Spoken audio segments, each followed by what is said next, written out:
this week about evaluation of a lead generation system or strategy. What I see so incredibly often is that because we are in this industry, we end up not tracking what's going on and making loads of decisions based on gut. And then that creates this feeling or need, if we're not actually hitting the numbers, we're looking for kind of the new shiny thing to do, and we're wiping the slate clean. And the number one mistake made here is not recognizing that ultimately the strategy in a lot of instances is less important than the implementation and the follow through. The opportunity here is for you to not really be able to, or not be in the place where you are questioning what's actually happening, and really being able to dig down deep into what's going on and have a week by week understanding of whether something's improving, staying the same, or getting worse, and hopefully not getting worse. I know for me, as well as loads of clients and colleagues included, that there's been instances where something wasn't going to the way that I wanted it to. And the reaction was an overreaction and actually getting rid of the strategy, not actually digging deeper into it. And it causes loads of problems. And the thing that I want you to think about here is there was in a book called Atomic Habits. I highly recommend checking it out. It's such a phenomenal book, but they dig deeply into this concept ultimately of the idea that the vast majority of people give up on something before they actually have the benefit of it.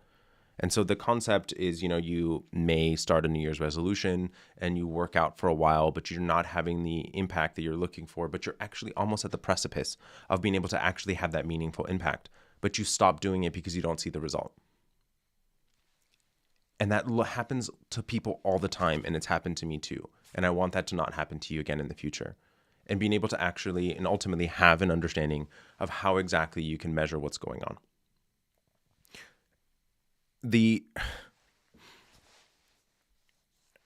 One of the concepts the book Atomic Habits talks about is the concept of, let's say that you are in a room that's cold and there's ice on the table. And the goal here is to melt the ice. You can't turn on a heater. You have to do it with friction only by running around the room. And so you're running around the room loads, and there's 1 degree of change, and it's gone from, let's say, 30 degrees to 31 degrees. And you're running around the room loads, and now it's 32 degrees Fahrenheit. And ultimately, not recognizing that you have actually changed the temperature of the room by 2 degrees by running around. Not recognizing that you've had that impact because the ice is still frozen. And you're almost there, but you give up. And that happens so many instances. Just all the time this happens for so many people. And I don't want that to be the case for you. And so ultimately, the goal here is we want to be in a place where we can monitor, measure, and improve what it is that we are doing. Recognizing that ultimately, if you are to be in a place where you are able to monitor, measure, and improve, you're actually able to make augmentations. And knowing that it actually does not take you being 20% better, 30% better, even 100% higher to be able to double the size of your business. You actually have to make incremental improvements all the way down the funnel. And in most instances, not exclusively, but in most instances, 1 to 2% improvement at each stage can have a 2 to 3 times the growth within the actual activity. So what I want you to do is I want you to take this worksheet and I want you to think about what ultimately you actually have. And you have the minimum and your goal KPI all the way down.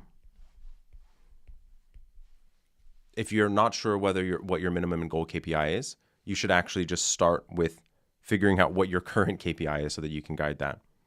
And then ultimately, every week, you're going to fill in the figures for every single stage in the funnel so that you're able to see what improvements are actually being made every single week.